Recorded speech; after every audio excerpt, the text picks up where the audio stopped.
Hey guys, RST here, back again with another video for you guys, and today we're just going to be doing a quick recap on what went down at WWDC. It was about 3.5 hours long, and there were some good things and there were some bad things, so I thought I'd just cover everything for you in as short of a time as I can.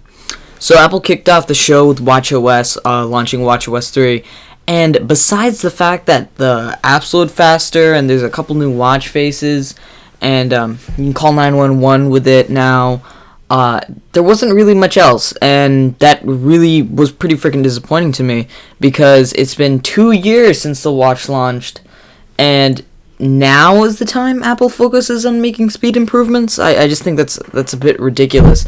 And what was even more stupid was that they dedicated like a good couple minutes to the fact that, holy shit, there's a new Minnie Mouse watch face. Like, it's not like she's been divorced for 2 years from Mickey now. Like, I don't know why they had to make that such a big deal. But, yeah, watchOS 3 is coming this fall, and that's what happened there.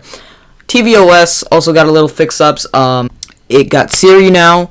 And there's like this new thing called live TV tune-in. So if you are signed into your cable provider, you can tell Siri, "Hey Siri, turn into Disney XD," and it'll play it for you. And speaking of the cable provider, you know how every time you get an Apple TV or you have to like sign into an app on the Apple TV, like you have to like put in your cable provider for each single app, and you have to activate it on your phone and everything. Well, now Apple's also launching this feature called like one-time sign-in, and basically you sign into your cable provider once, and it signs into all those apps for you automatically, which is really awesome. I really hate, like, sometimes I go to different Apple TVs if I've been visiting my grandparents or something, and I'll have to set everything up all over again. So I actually like that. And there's also a dark mode, but not much else, just some basic improvements, which aren't too bad.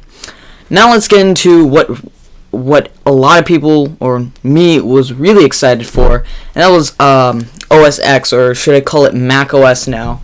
Now, Apple has officially titled it macOS, lowercase mac, all caps OS, and they're calling it Sierra because Apple really, really loves mountains. I'm pretty sure, like, their whole naming team probably lives in a mountain, but, yeah, they really like mountains, so now they're moving on to the Sierra Mountains.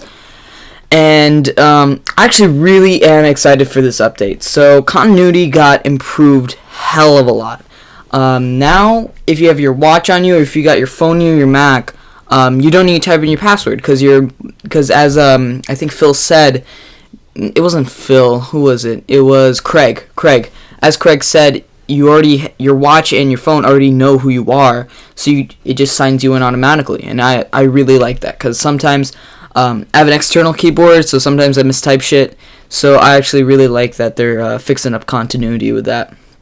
Another cool thing with continuity was this thing called, where it's not a new feature, but it was basically like you could copy something from your phone or any iDevice and you could paste it on your Mac. They didn't really have a name for it, but I'm just gonna call it like wireless copy paste.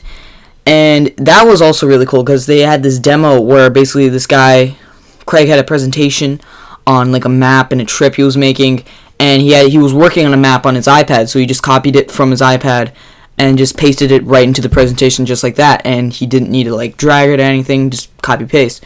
And that is really, really awesome. Like, so this is really awesome for me, because if I'm working on something on my phone and I need to do some design stuff on my Mac, just copy the text right over to my Mac, and I don't have to do any other transfer stuff, don't need to upload it to a cloud.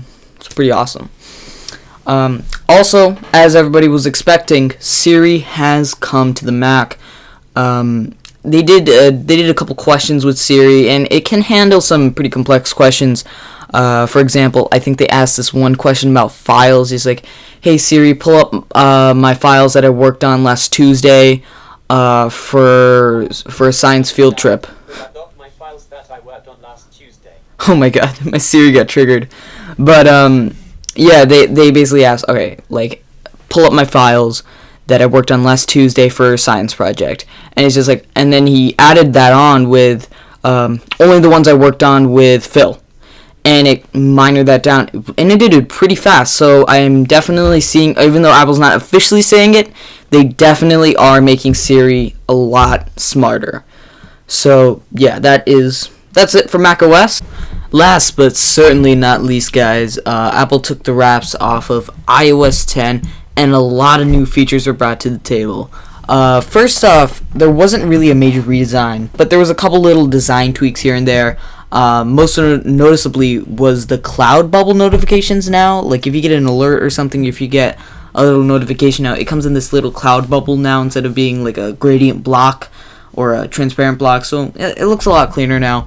There is now a solution to the 6S blazing fast 6S Touch ID. Now when you raise your phone, you just get all your notifications there. So immediately when you raise your phone turns on. And to unlock your iPhone now through Touch ID, I'm not sure if this applies to the 6 as well, but you basically have to click the home button with your fingerprint, which isn't all too bad. I've been getting pretty used to it with the dev beta so far. And a lot of apps got rehauled or redesigned.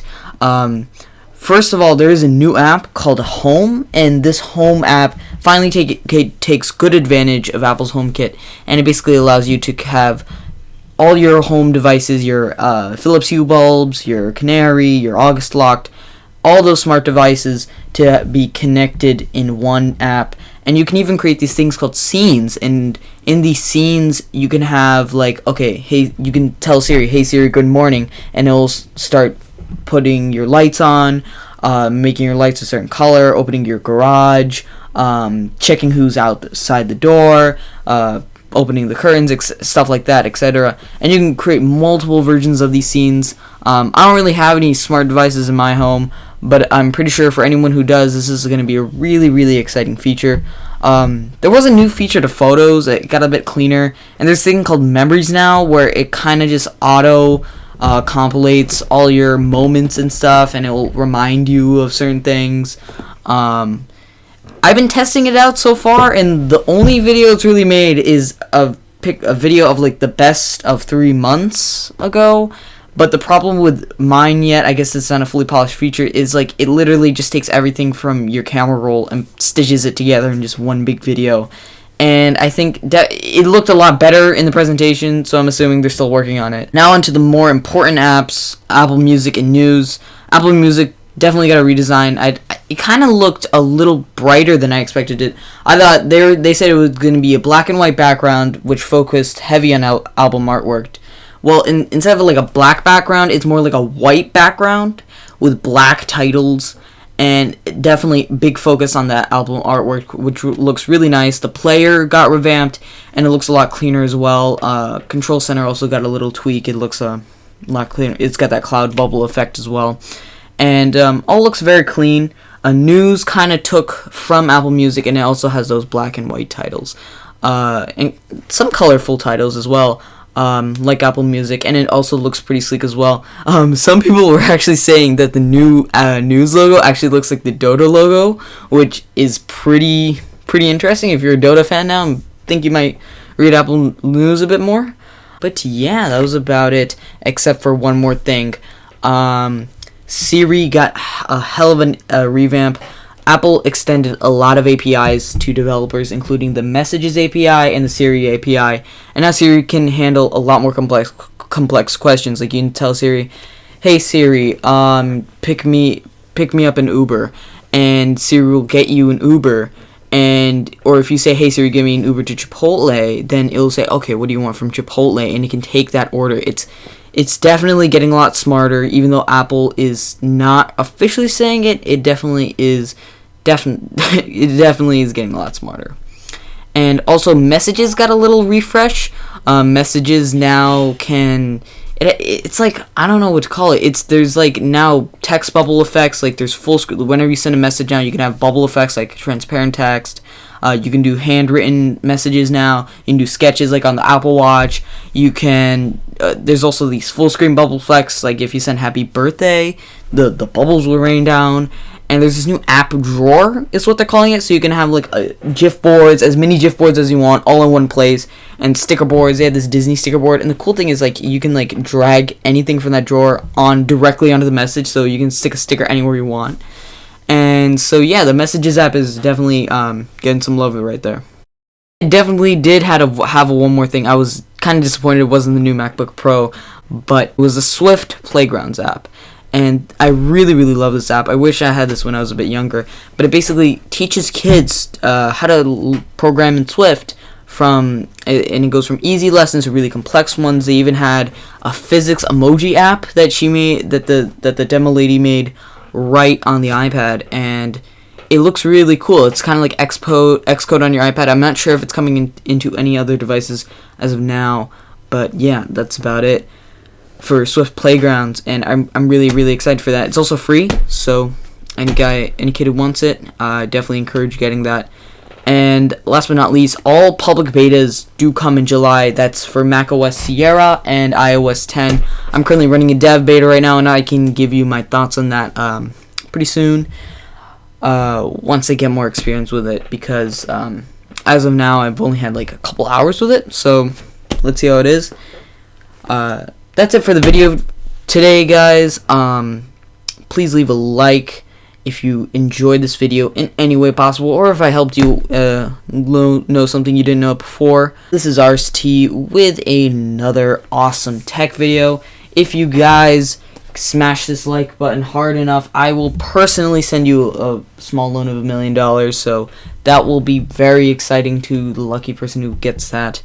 And peace, guys. I'll see you later.